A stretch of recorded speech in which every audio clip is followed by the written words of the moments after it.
Imagine a man, not so different from ourselves, who stood at the absolute zenith of his world. A man whose name echoed through the gilded halls of power in ancient Rome, whose counsels swayed emperors, and whose monumental intellect illuminated the darkest corners of an empire in transition. This was Anicius Manlius Severinus Boethius, a figure perhaps unfamiliar to many today, but in his time, around the turbulent cusp of the 6th century, he was a true colossus. He wasn't merely a Roman senator or a consul. He was a Praetorian prefect, a master of offices, titles that barely begin to capture the breadth of his immense influence and the gravity of his responsibilities. He was a polymath, a brilliant scholar, a profound philosopher, a gifted mathematician, a revered statesman whose wisdom was sought by the highest authorities. He dedicated his life to preserving Greek philosophy for the Latin-speaking world, a crucial bridge builder between the classical past and the emerging medieval era. His life was a testament to unparalleled achievement, a meticulously constructed edifice of success, respect, intellectual contribution, and seemingly unshakable security. Now picture this very same man, not in the sumptuous, echoing chambers of power, but in the bleak, unforgiving confines of a prison cell. Stripped ruthlessly of his titles, his immense wealth confiscated, his beloved family torn from him, his freedom brutally snatched away, Boethius found himself on death row, awaiting execution, having been falsely accused of treason, betrayed by the very political machinations he had once navigated with such skill. The world he had painstakingly built, the identity he had forged through decades of relentless effort, brilliant service, and deep study, had shattered around him with terrifying speed and devastating finality.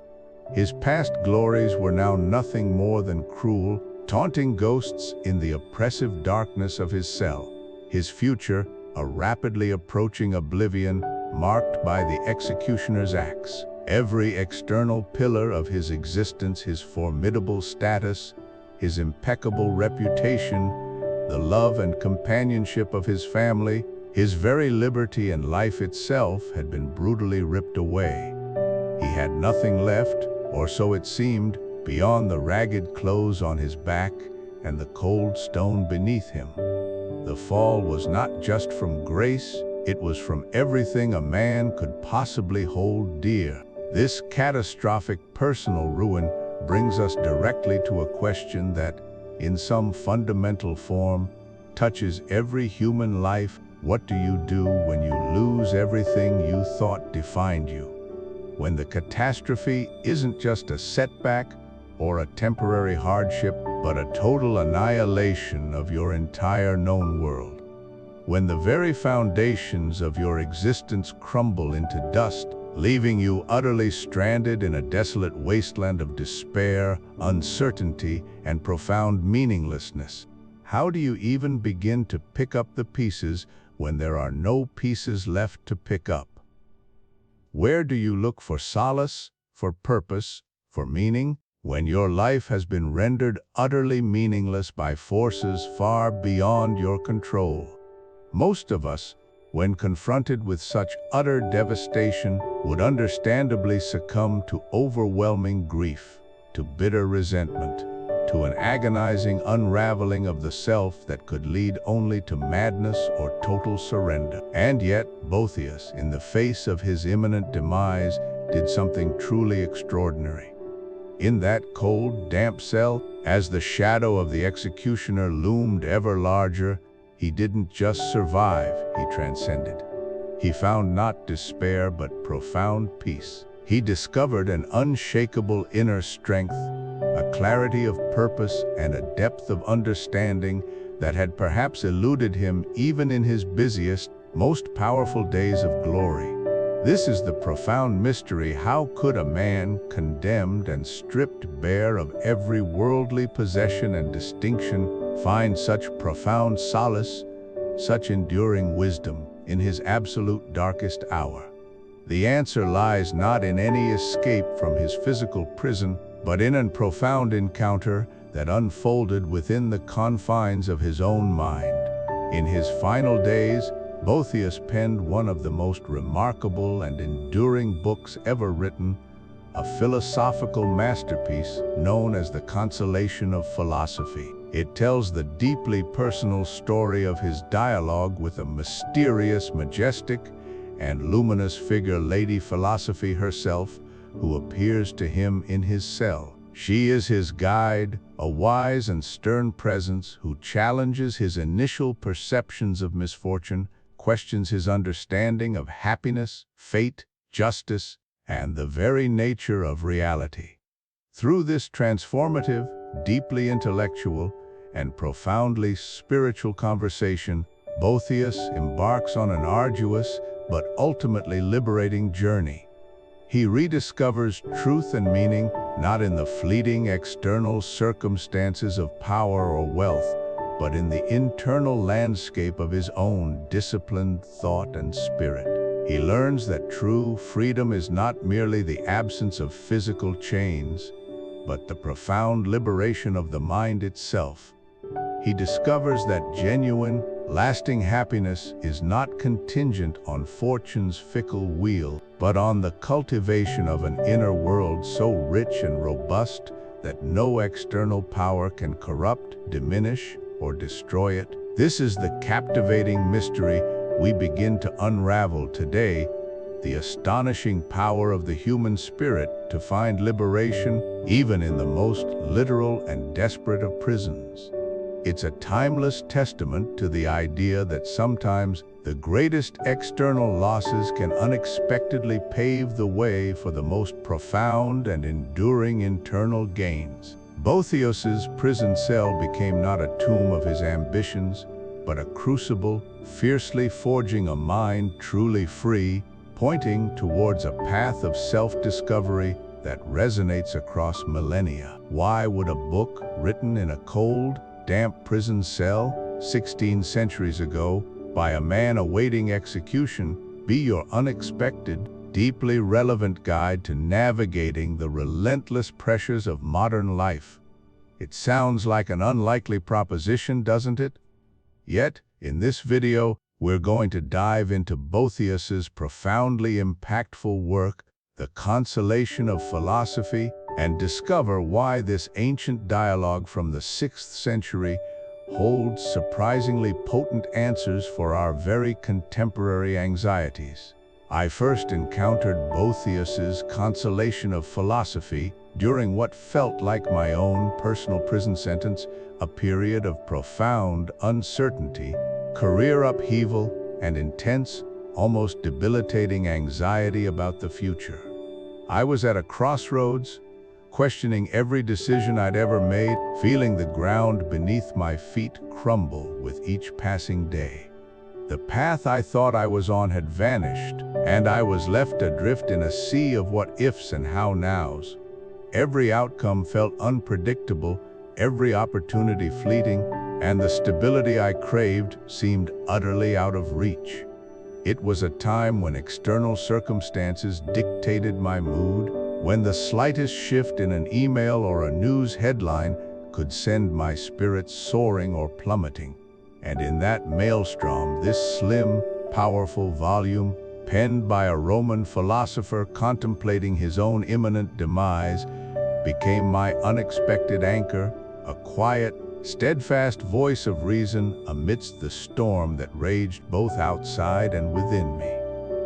Fast forward today, and we find ourselves in an era that, despite all its technological advancement, feels remarkably similar in its fundamental unpredictability.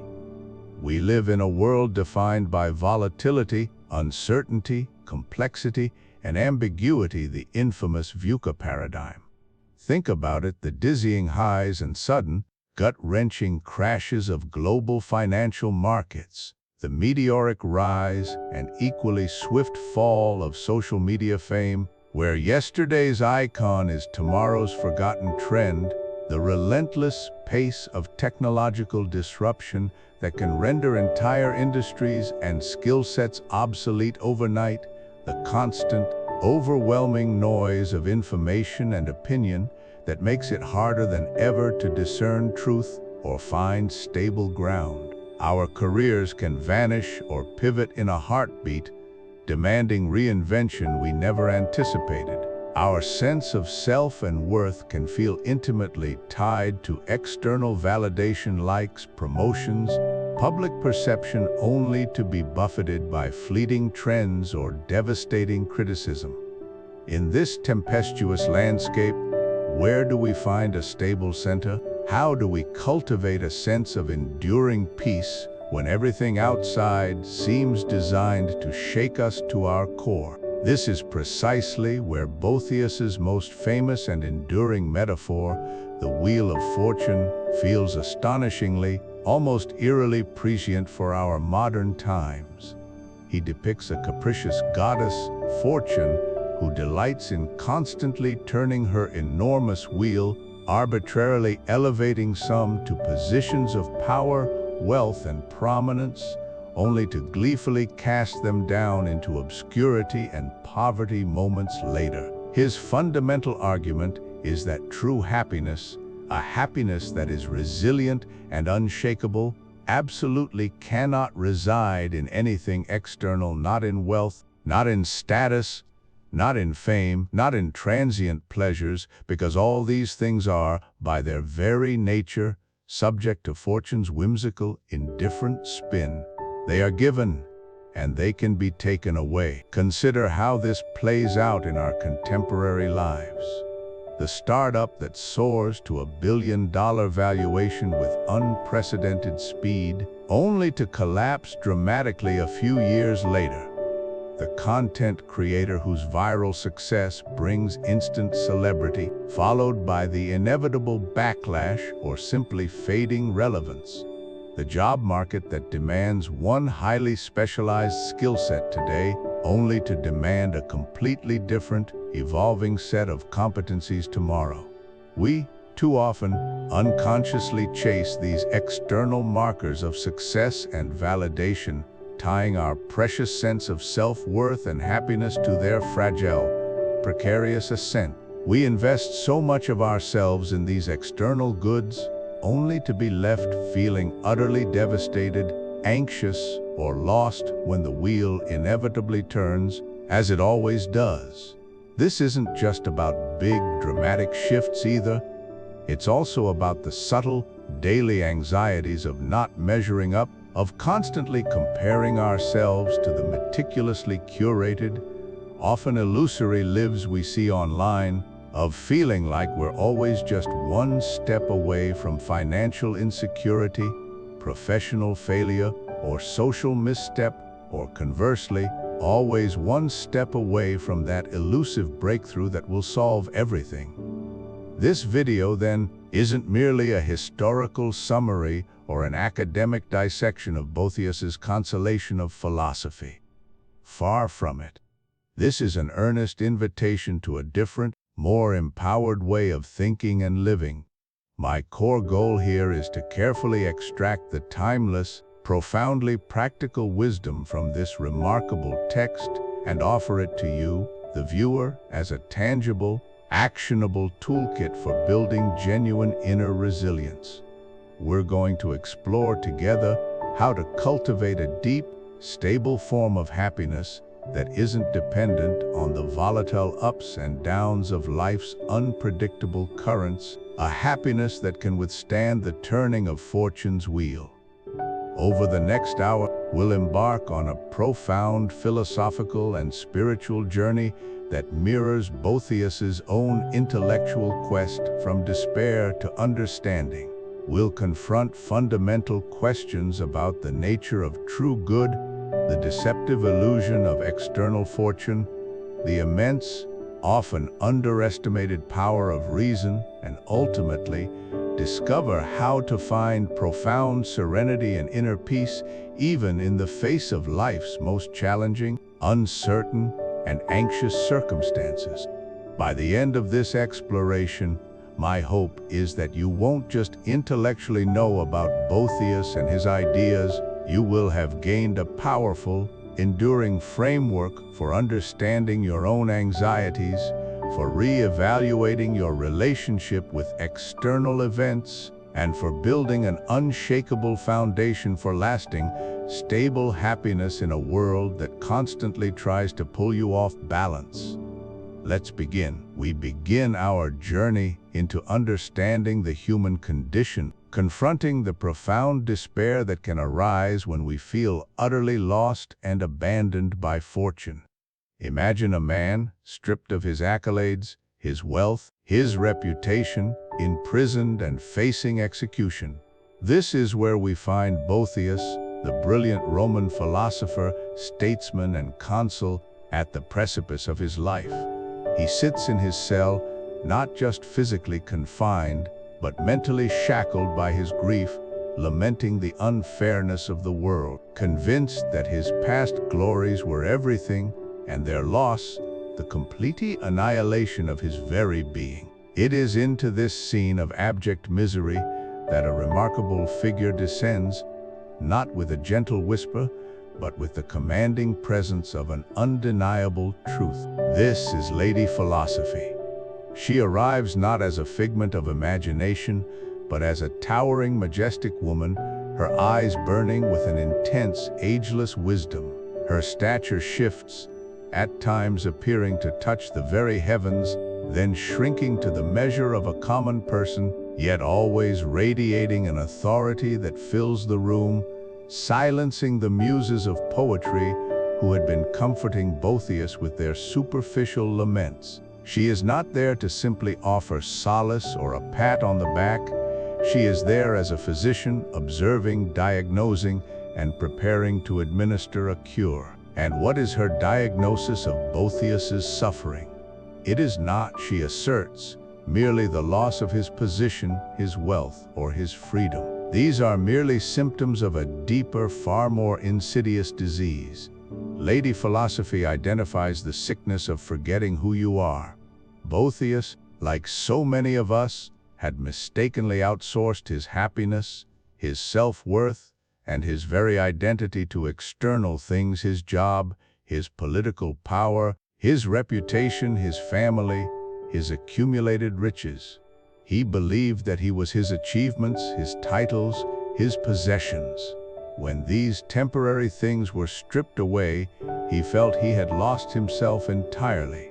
He had confused the adornments of life with the essence of life itself. Consider our own lives today and how this ancient wisdom echoes with chilling relevance. Think of the individual who defines themselves solely by their career. I am a CEO, I am a doctor, I am a successful entrepreneur. What happens when that job is lost, when the company downsizes, or when they are forced into retirement? The devastation isn't just financial, it's existential. Their self-worth plummets because they had tethered their true identity to something inherently impermanent. Or reflect on the modern obsession with social media, the person whose self-esteem is meticulously calibrated by the number of likes, shares, or follower counts. Their happiness becomes a derivative of external validation, a precarious house built on the shifting sands of digital approval. A low engagement rate can feel like a personal attack, a deep wound to their perceived self-worth. These are all contemporary manifestations of Boethius's ancient malady, the dangerous practice of investing our deepest sense of self into things that are, by their very nature, fleeting, fragile, and beyond our ultimate control. We have forgotten that our true essence lies independent of these external achievements and metrics. Lady Philosophy's first dose of medicine is therefore a stark and often uncomfortable truth: the realization that your true self, your inherent worth, is not, and never was, contingent on your external circumstances or accomplishments. It's the profound, sometimes jarring, understanding that you are not your job title, You are not your bank balance. You are not the opinions others hold of you, nor are you the sum total of your worldly possessions. This realization isn't about diminishing the value of effort or success, but about recentering where your identity truly resides. It's an invitation to disentangle yourself from the illusion that external factors define who you are, and to begin the challenging, yet ultimately liberating, journey of rediscovering the unshakable core of your being, which remains untouched by the whims of fortune. This is the first step out of the darkness, the initial glimpse of the path back to sanity and genuine self-possession. In our journey through Hermann Hesse's Siddhartha, we arrive at a truly transformative concept, the wheel of fortune and the gift of bad luck. It's a provocative title, suggesting that what we often dread as misfortune might, in fact, be our most profound blessing. To truly grasp this, we must first confront fortune herself. Imagine her not as a blind dispenser of fate, but as a capricious dancer, eternally swaying, her movements both graceful and utterly unpredictable. She bestows lavish gifts with one hand, only to snatch them away with the other, often without rhyme or reason. Her only true consistency is change. Today's golden dawn can quickly become tomorrow's stormy night, and the comfort of stability is, with fortune, nothing more than a fleeting illusion. She doesn't care for our plans, our ambitions, or our sense of entitlement. Her wheel turns, and with each rotation, new landscapes emerge, while old ones vanish. To attach our happiness, our sense of worth, to her passing favors is to build our house on shifting sand, vulnerable to her next turn. And here lies the profound paradox. We instinctively crave good fortune, prosperity, ease, success. Yet prolonged periods of good luck can ironically make us weak. It fosters complacency, a false sense of security. When everything goes smoothly, we become soft, our edges dulled, our vigilance slackened. We might avoid difficult truths, ignore nascent problems, or shy away from necessary growth, fearing disruption to our perfect equilibrium. This good luck can breed anxiety, too, the constant fear of losing what we have, leading to a desperate clinging rather than a joyful embrace. It's a gilded cage trapping us with its comforts, masking underlying vulnerabilities. But what of bad luck? The setbacks, the losses, the failures, these, the teachings suggest, are not curses but catalysts. Misfortune, in its harshness, tests our mettle, forcing us to confront our vulnerabilities and limitations. It strips away the superficial, challenging us to find strength we didn't know we possessed. It's in these moments of adversity that our resilience is forged, like steel in the fire. We learn to adapt, to innovate, to rebuild, often emerging stronger, wiser, and more authentically ourselves than before. The sting of hardship is often the very impetus we need to embark on a new, more meaningful path, one that good luck might have kept us from ever discovering. Beyond personal strength, hardship possesses another invaluable gift. It acts as a powerful revealer of truth. When the waters are calm, it's easy to mistake fair weather companions for true allies. But let the storm rage, let the winds of misfortune blow, and suddenly the masks fall away. It's in these trying times that we discover who truly stands by us, not out of convenience or shared prosperity, but out of genuine care and loyalty. The friend who offers a hand when you have nothing left to give, the family member who provides unwavering support when your world crumbles. These are the relationships of substance, illuminated by the darkness. Similarly, adversity forces us to confront what we genuinely value. When our possessions are lost, our status diminished, or our plans derailed, we're left with the bare essentials. What remains, what we fight to protect, what we mourn the loss of most deeply, that is where our true heart lies. Is it material wealth? Or is it health, peace of mind, integrity, connection, purpose? Hardship, then, becomes a brutal but effective editor, stripping away the inessential, helping us prune the overgrown garden of our desires to reveal the sturdy roots of what truly matters, guiding us to a clearer sense of purpose. Then there's fame, the intoxicating allure of being known, admired, and celebrated. In our hyper-connected world, the pursuit of viral celebrity or widespread recognition has become a pervasive modern goal. To be a household name, to have millions of followers, to be the subject of constant attention, it seems like the ultimate validation, a testament to one's significance. But fame, as Boethius would undoubtedly observe, is perhaps the most fleeting of all false goods. It is notoriously fickle, resting on the changing whims and fickle adoration of the public. Today's darling can quickly become tomorrow's pariah. Think of the canceled celebrity whose career and reputation can be obliterated overnight by a single misstep, a controversial statement, or an unearthed past transgression. The very audience that elevated them can turn on them with astonishing speed and ferocity. The relentless scrutiny, the loss of privacy, and the intense pressure to maintain a perfect public persona can be suffocating. Fame, far from providing lasting affirmation, often breeds paranoia and a constant fear of falling from grace. The sense of self becomes inextricably tied to external approval, leading to an incredibly fragile sense of worth. Finally, let's turn to pleasure. This is perhaps the most immediate and visceral of the false goods, encompassing sensory gratification, comfort, and immediate satisfaction. Siddhartha himself would delve deeply into this realm, experiencing the allure of worldly delights. The promise of pleasure is simple: do what feels good, avoid what feels bad. But history and personal experience repeatedly show us that chasing pleasure as an ultimate goal inevitably leads to an endless cycle of desire and dissatisfaction.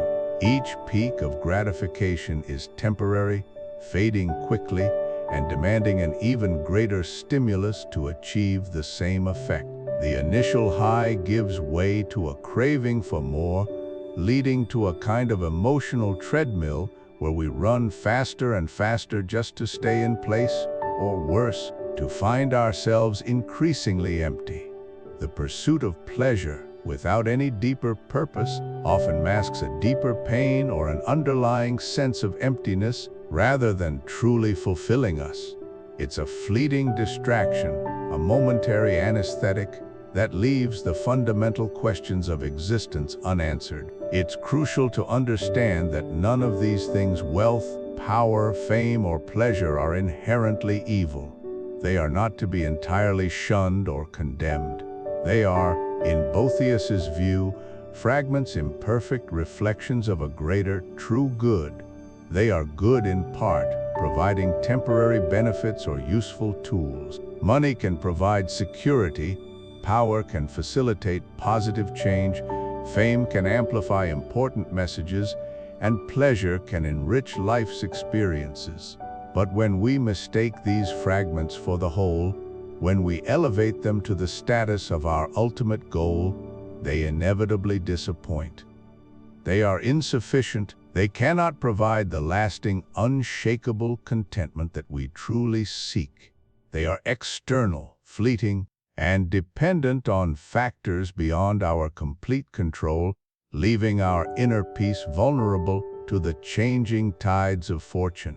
Siddhartha's journey will soon take him into the very heart of these worldly pursuits, forcing him to confront their limitations firsthand.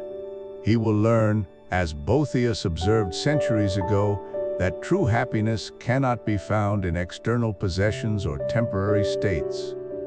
So if these things, money, power, fame, and transient pleasure, cannot make us truly happy, then what can?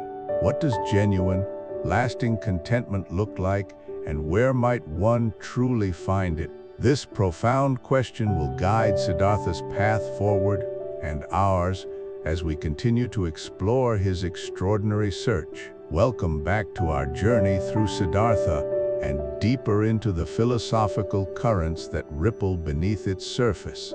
So far, we've explored the fleeting nature of external pleasure and the disappointments that often follow chasing worldly success. We've seen Siddhartha grapple with these very questions, moving from the asceticism of the samanas to the sensual world of Kamala and Kamaswami. But what if the path to true contentment lies neither in extreme denial nor extreme indulgence, but in something entirely different? What if true happiness is not something you acquire from the outside world at all? To help us understand this profound shift, let's turn our gaze to a figure from another time, another story, but one whose insights resonate deeply with Siddhartha's quest, the Roman philosopher Boethius. Imprisoned and facing execution, Boethius wrote The Consolation of Philosophy, a dialogue with Lady Philosophy herself. It was in this desperate state that he articulated a solution to human suffering that is both radical and timeless. Lady Philosophy reveals that our unhappiness stems from seeking incomplete goods, things like wealth, power, or fame, which are inherently unreliable and subject to the whims of fortune. The true supreme good, she argues, is a state of perfect self-sufficiency. It's a complete whole, lacking nothing, and therefore impervious to the vagaries of external circumstances. Imagine a treasure so perfectly yours, so deeply integrated within you, that no thief could ever steal it. No economic downturn could devalue it. No political upheaval could seize it. This is the essence of that supreme good, an internal bastion, unassailable and eternally abundant. Now, you might hear supreme good and think of a purely spiritual or religious concept. And while it certainly can be understood that way, its essence is profoundly adaptable to a secular, modern worldview. For us today, this supreme good isn't necessarily a specific deity or dogma. Instead, it can be understood as an unwavering alignment with your deepest core values, your highest self, or even a universal, rational order that underpins existence. Think of it as your authentic self, operating in harmony with principles you know to be true and good, independent of external validation. It's the wisdom that whispers to you when you're quiet, telling you what truly matters beyond the noise of daily distractions. It's that feeling of integrity, of being true to yourself, even when it's difficult. When we are truly aligned with these internal principles, we find a steadying force, a kind of internal gyroscope that keeps us balanced, no matter how turbulent the seas around us become. This leads us to a crucial, almost counterintuitive realization: happiness isn't something you acquire. It's not a commodity to be bought, earned, or even discovered outside of yourself. Rather, Boethius posits that happiness is the natural, inherent state of a mind that is rightly ordered. What does a rightly ordered mind look like? It's a mind that understands its true nature, its connection to that unchanging good, and has disciplined itself to focus on what is within its control. It's a mind that has ceased to chase after fleeting external pleasures and has instead cultivated a rich internal landscape. When our thoughts, desires, and actions are congruent with our deepest values and that unchanging good, we don't become happy. We realize the happiness that was always there, obscured by our misplaced focus. It's like clearing away clouds to reveal the sun that never stopped shining. The sun was always present, our perception was just blocked. Happiness, then, isn't a prize, it's a state of being, a default setting when the inner machinery of the self is functioning as it was designed. To truly grasp the power of this idea, let's engage in a thought experiment, one that I invite you to carry with you as you continue to reflect on Siddhartha's journey. Close your eyes for a moment, or simply soften your gaze. Now, imagine a form of peace so profound, so absolute, that no one could give it to you, and absolutely no one could take it away. Think about what that feels like. This isn't just the absence of conflict, it's a deep, abiding stillness, a quiet strength that resonates from your very core. This peace isn't dependent on your financial status, your relationships, your health, or even the state of the world outside your window. It's an internal sanctuary, always accessible, always present. This unshakable inner center is what Boethius speaks of. It is what Siddhartha, in his own unique way, is striving to find. It is the liberation from the endless cycle of desiring and fearing, of grasping and losing. It is the wellspring of true freedom.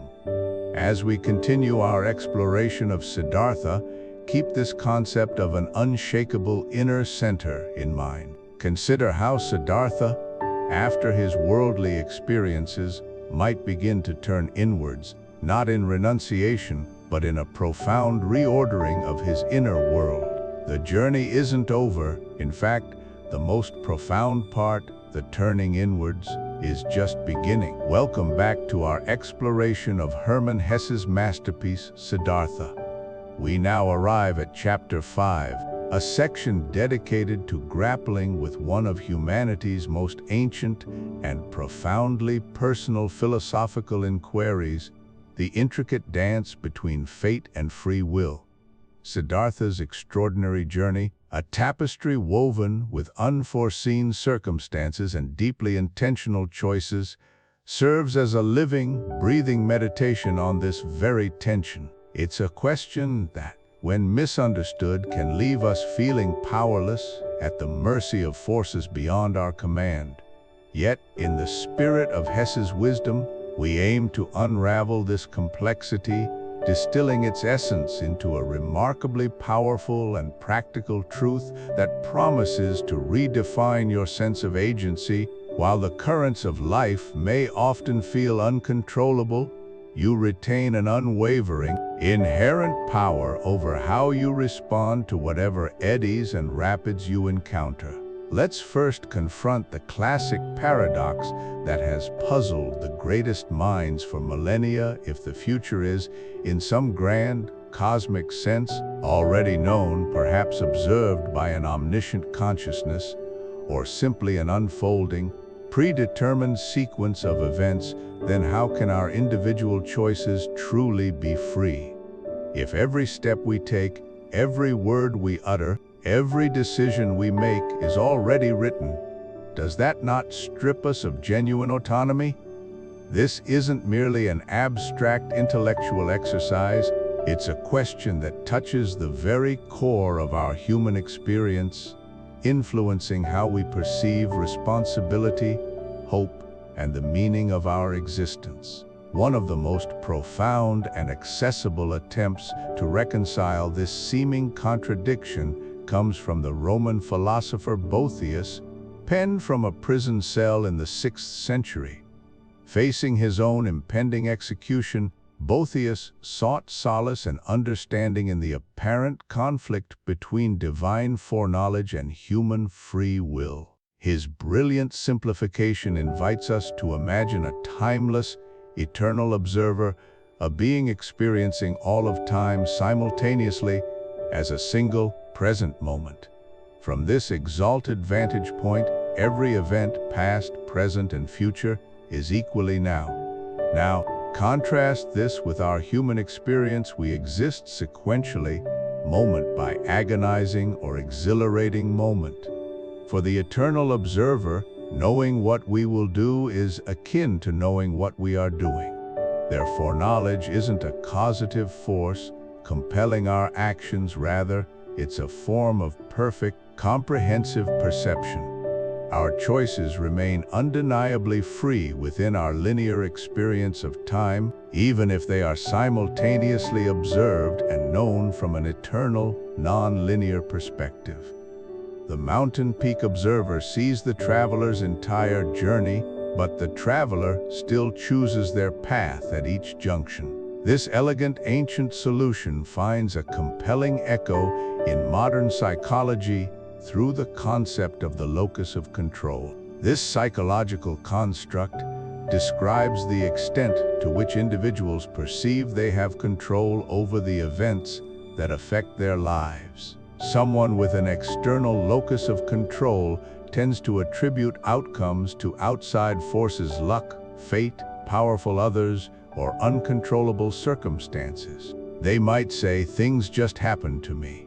Conversely, an individual with an internal locus of control believes they are primarily responsible for their own experiences and for shaping their destiny through their choices and actions.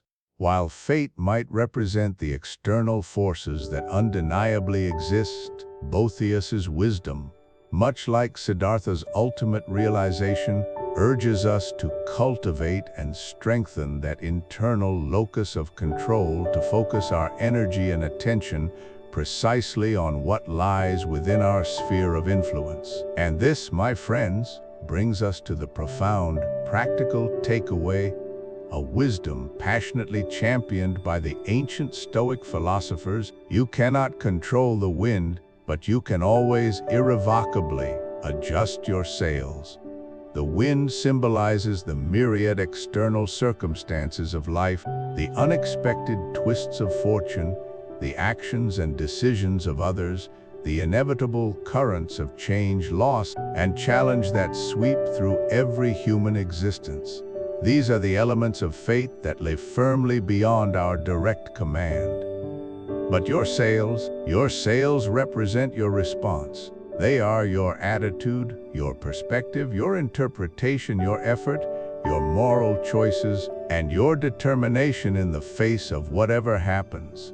You possess an intrinsic, unassailable freedom to decide how you will perceive an event, how you will react to a setback, how you will choose to learn and move forward, regardless of the intensity of the storm raging around you. Siddhartha's entire arduous, transformative journey is a magnificent testament to this very truth. He encounters profound suffering, unexpected loss, intense temptation, and radical changes in fortune, much of which he did not seek or control. Yet his eventual enlightenment, his deep-seated peace, did not come from miraculously avoiding the winds of life, but from mastering the profound art of adjusting his sails. He learned to detach from unchangeable outcomes, to observe the world with serene equanimity, and most crucially, to choose his inner state and his actions amidst the inherent chaos and beauty of the world. This is the ultimate power bestowed upon each of us, the power of our response. It is the foundational bedrock of true freedom, the very essence of human agency in a world filled with both predictable patterns and bewildering unknowns. Embrace this understanding, and you will unlock an exhilarating sense of empowerment, transforming challenges into invaluable opportunities for growth and discovering an unshakable calm amidst life's relentless and unpredictable tides. And now, we arrive at Chapter 6, the final consolation. Virtue is its own reward.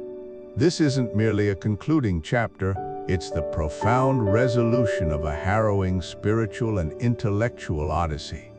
It's here that Boethius, stripped bare by fate and imprisoned by political machinations, transcends the limitations of his physical circumstances to achieve a monumental transformation.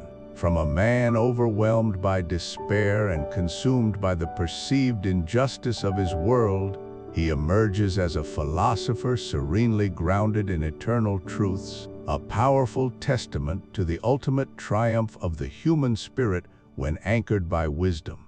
Recall the opening scene. Boethius, languishing in his cell, lamenting his cruel fortune, his once bright intellect clouded by the mists of sorrow and self-pity. He questioned the very existence of divine justice, felt betrayed by his former life of public service, and cried out against the arbitrary whims of fate. His initial state was one of profound emotional and intellectual disarray, a storm of grief, anger, and utter disillusionment. He had been a man of immense worldly success, and now, with everything stripped away, he felt utterly broken, unable to reconcile his suffering with his understanding of a benevolent God. Yet, through a rigorous, almost therapeutic dialectic, guided by the very essence of philosophy, we witness his gradual, painstaking ascent from this dark abyss. He moves with determined courage from a posture of bitter complaint and emotional lament to one of profound rational acceptance and tranquil understanding. His journey becomes a universal metaphor for confronting adversity not with resignation, but with enlightened reason. This remarkable shift wasn't a sudden, miraculous epiphany, but rather the hard-won result of an intense process of dialogue, persistent questioning, and the diligent, often painful, retraining of his mind. Every lament Boethius voiced was met not with simple reassurance, but with a reasoned counter-argument, a philosophical probe designed to expose the flawed premises of his despair. He was systematically led to challenge his own definitions of good fortune, happiness, and justice. His philosophical guide didn't merely offer comforting answers, she meticulously guided him to find those answers within the logical framework of universal truths, expanding his perspective beyond the confines of his immediate suffering.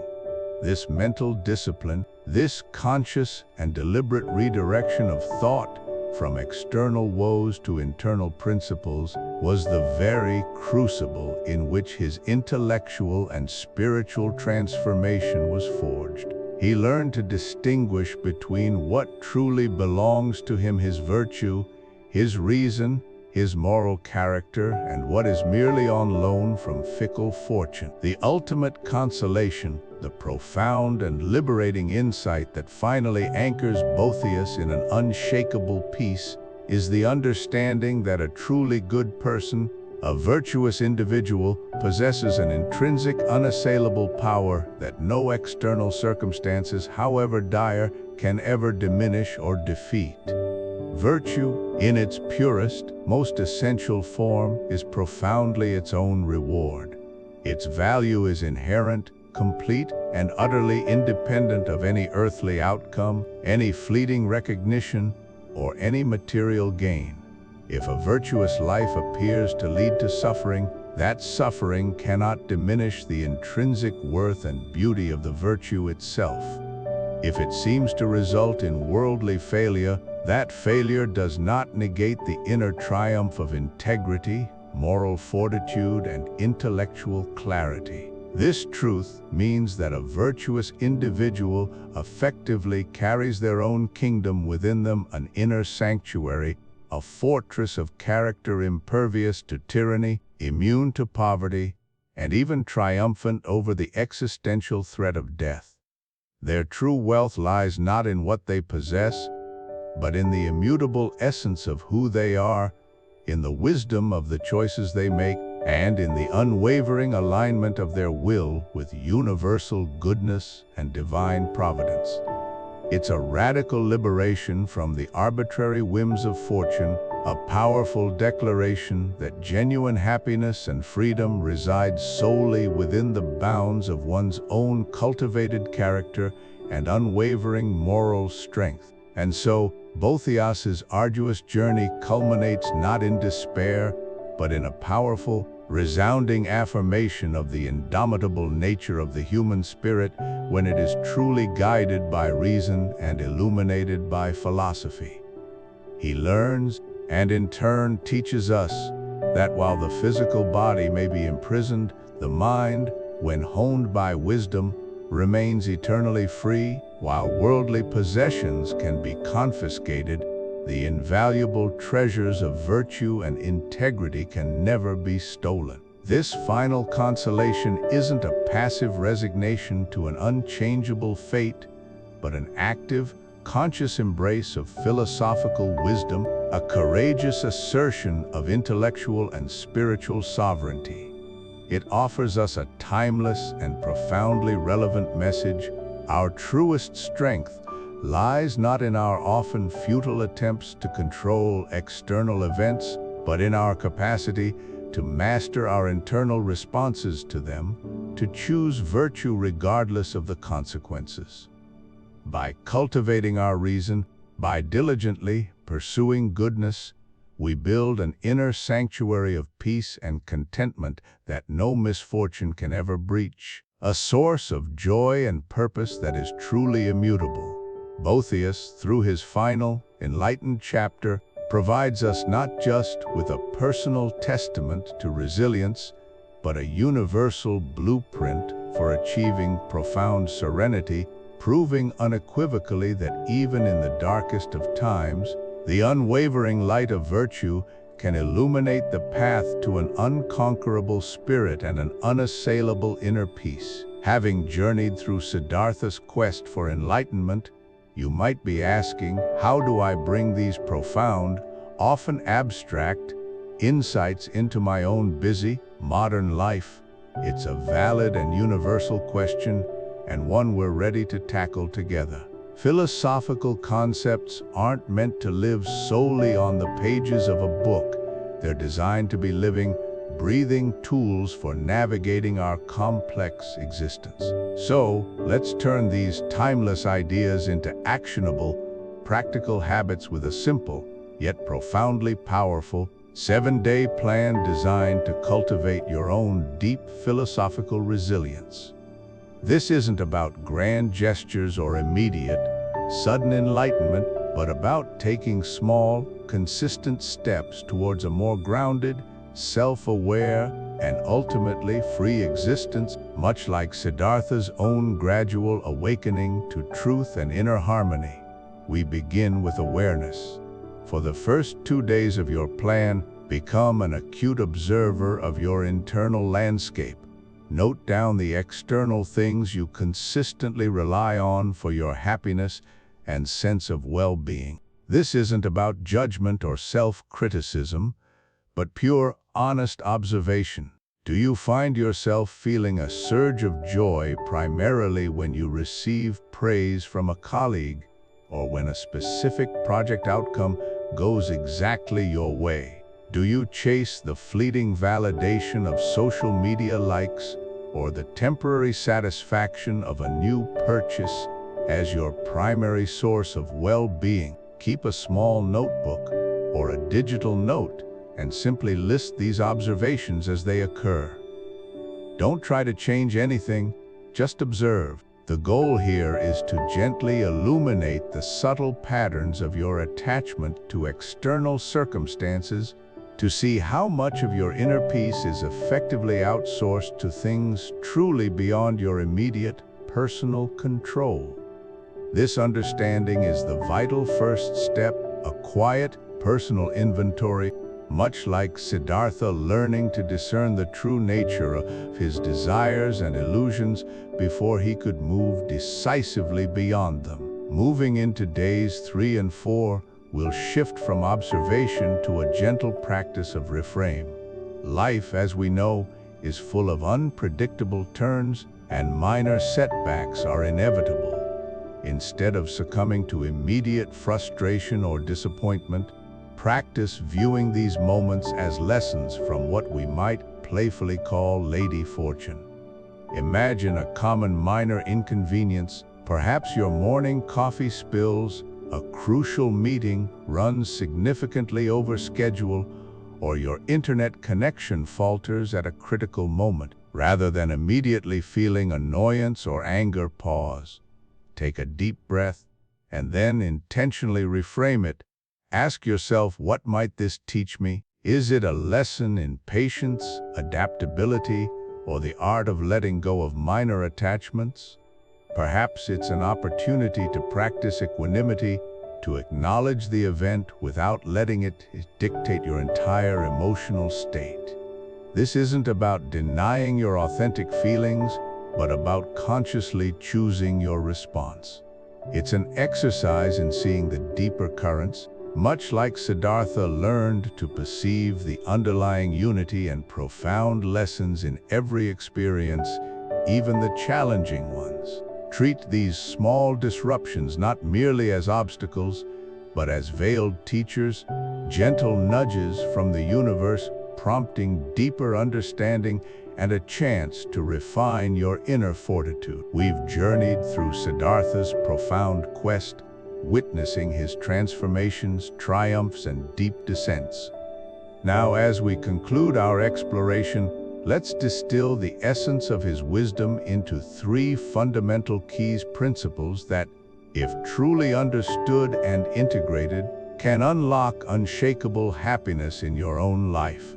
These aren't just intellectual concepts, they are lived truths forged in the fires of experience, much like Siddhartha himself was refined by his arduous path.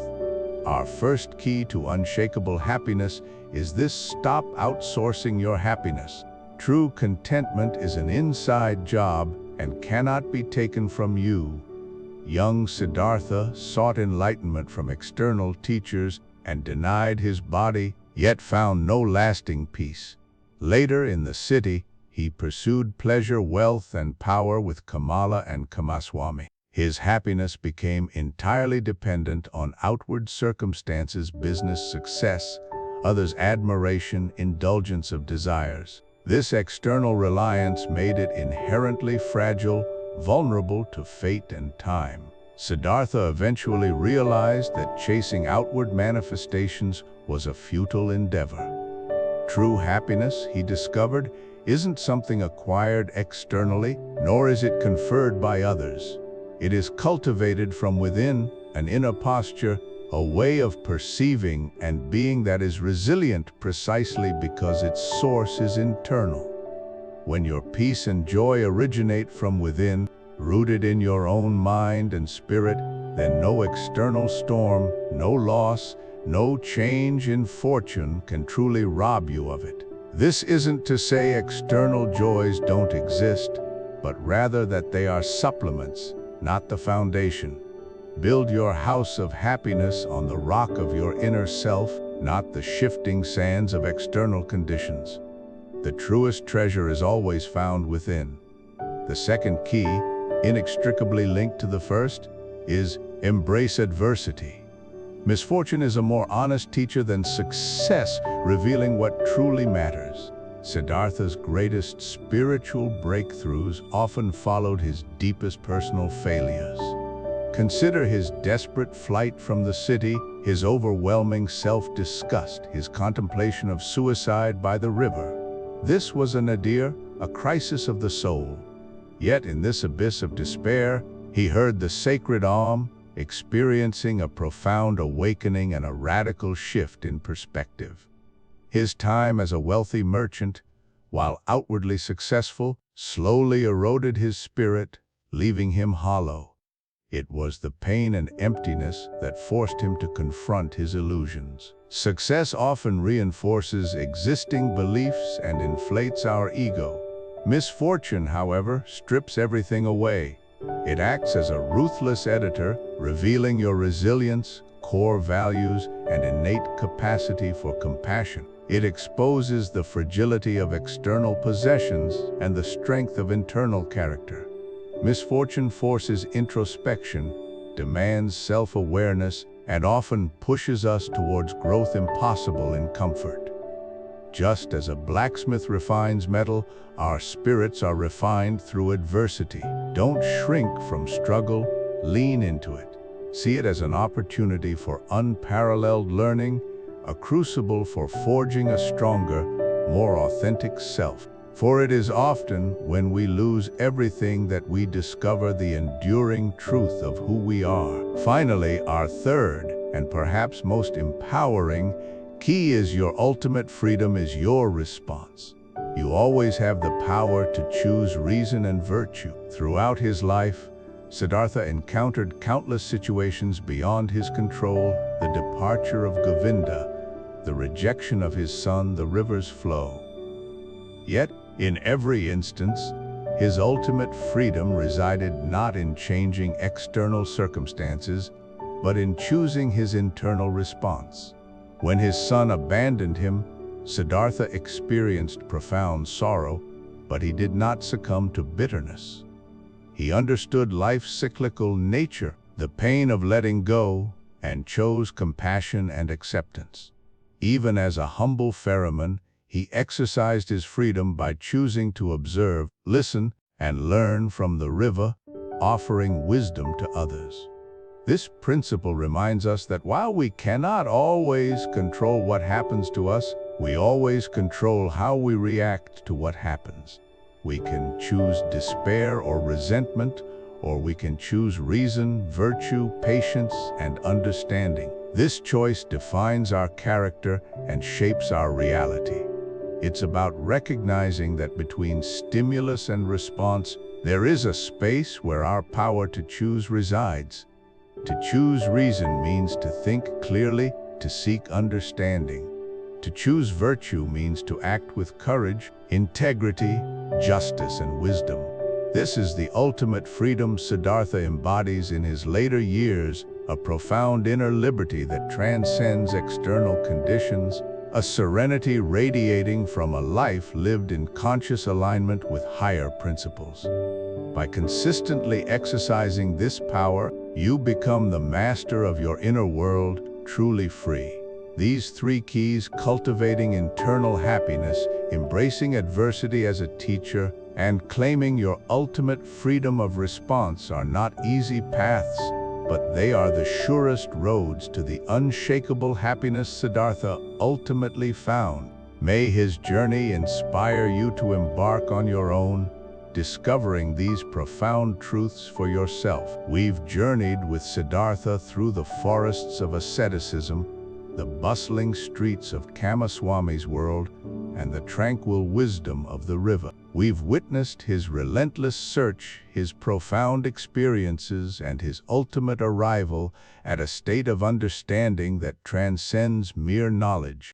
His story is a mirror, reflecting the universal human quest for meaning, for truth, and for an inner peace that can weather any storm. But simply observing Siddhartha's path is only the first step.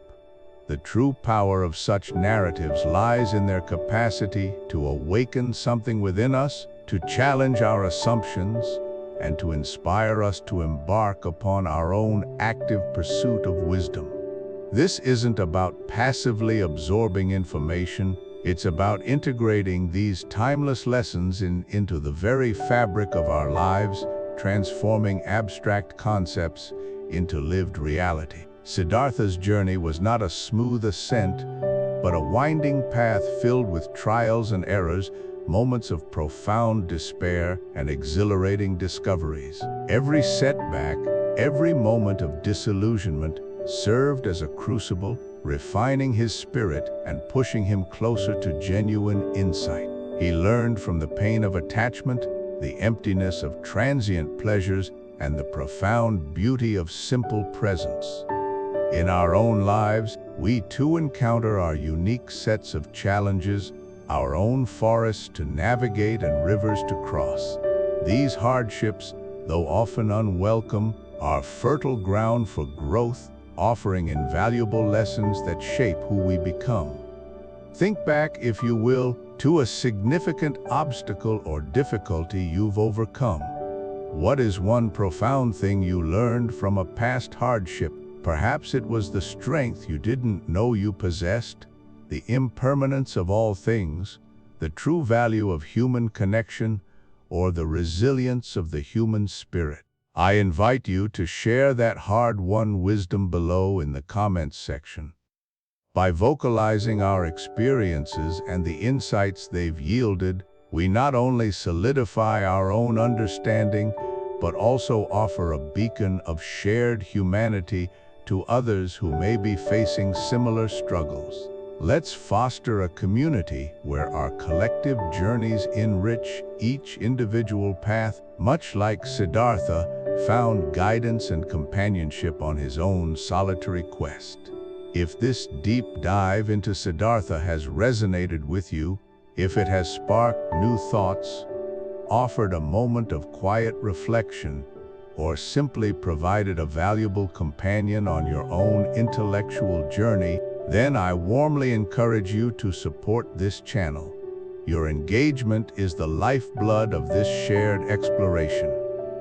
Please take a moment to like this video, as it helps signal to the wider YouTube algorithm that this content is valuable, thereby extending its reach and allowing more curious minds to discover and participate in these discussions. And if you wish to continue receiving thought-provoking insights into timeless philosophy, to embark on more intellectual adventures that promise to challenge and inspire, then please subscribe.